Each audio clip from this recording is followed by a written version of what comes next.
Let's take a look at subtracting mixed numbers. Now, subtracting mixed numbers is very similar to adding mixed numbers in that you want to look at the parts and take them away. So here we have 4 and 4/5 minus 2 and 2/5. So we're going to take away 2 and 2/5. So here's 1 whole, or 5/5. Here's 2 wholes, or another 5/5. And then we need to take away 2 more. So I'm going to take away these 2 here. So those are the 2 and 2/5 that are taken away. That leaves me with 1 whole, 2 wholes, and then 2/5. So 4 and 2/5 minus 2 and 2/5 is 2 and 2/5. Here's another example. 3 and 4/6 minus 2/6. Now sometimes when people do subtraction, they like to match up. So here are the 2/6 that I want to match up or take away.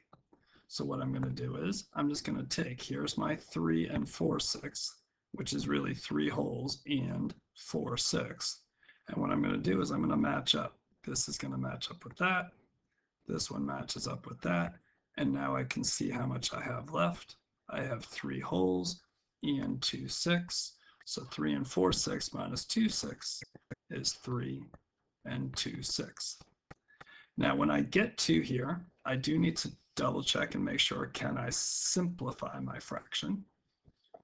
Well, I know that 1 and 2 multiply to make 2. 1, 2, 3, and 6 multiply to make 6. Well, 2 can go into both 2 and 6, so I'm going to simplify by 2. 2 divided by 2 is 1. 6 divided by 2 is 3. But I still have my 3 wholes. So I'm going to bring that 3 over. My final answer is 3 and 1/3. Here's another example. 5½ minus 3½. And this time I've decided to write my numbers vertically like so. Now you can see I haven't split up all my halves. I just have my 5 wholes and then my 1/2 here. So I'm going to go back to that first strategy where I just cross off. I want to take away 3 wholes. 1, 2, 3. And I want to take away 1/2. 1/2. And now what am I left with? I'm left with 2. Well, 5 minus 3 is 2. 1/2 minus 1/2 is 0. So I don't write anything. I could write 0 halves, but that equals 2 because there isn't anything there.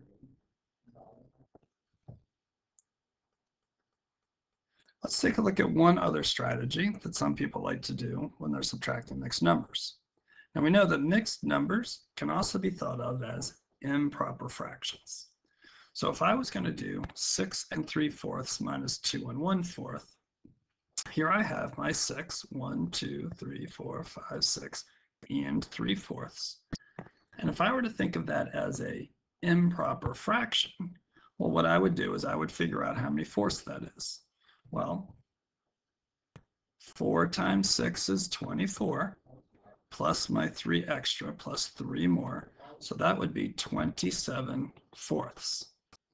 Now, if I do this strategy, I need to change both of my mixed numbers into improper fractions. So I would also take 2 and 1/4. Well, that's 2 right there. 2 times 4 is 8, plus 1/4, plus 1 more, which would be 9. So this would be 9/4. Then what I would do is subtract 27/4 minus 9/4, which would be 18/4. And then now what I have to do is I have to switch it back to a mixed number. Well, here's 4, 8, 12, 16. So I have 4 whole ones and then 2 extra, or 2/4. Now as a reminder, I could have just done 18 divided by 4. 4 goes into 18 4 times with those 2 left over, so 2/4. Now I do have to, when I have 2/4, I have to think about, can I simplify that fraction? Well, I know that 1, 2, and 4 multiply to make 4. 1 and 2 multiply to make 2, so 2 is on both. So I'm going to simplify by 2. And then I'm going to get 4 and 1/2 for my final answer.